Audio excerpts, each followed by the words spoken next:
নবী করিম সাল্লাল্লাহু আলাইহি সাল্লাম বলেছেন, মান বাক্কারা ইয়াউমাল জুমআতি ওয়াবতাকার,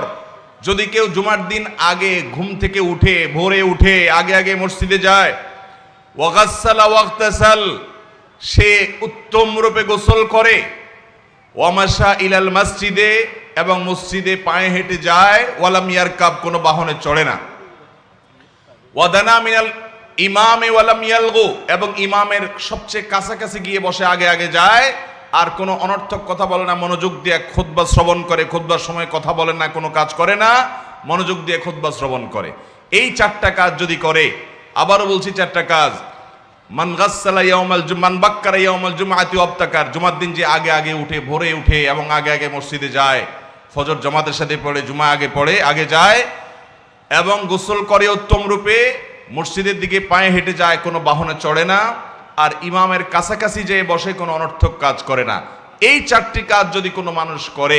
নবী করিম সাল্লাল্লাহু আলাইহি সাল্লাম বলেছেন, তাকে ওই যে মসজিদের দিকে পায়ে হেঁটে আসলো, সে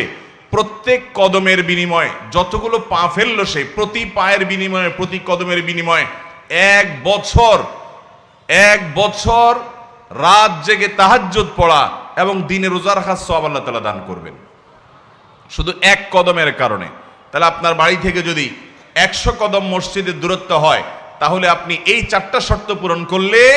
আল্লাহ রাব্বুল আলামিন আপনাকে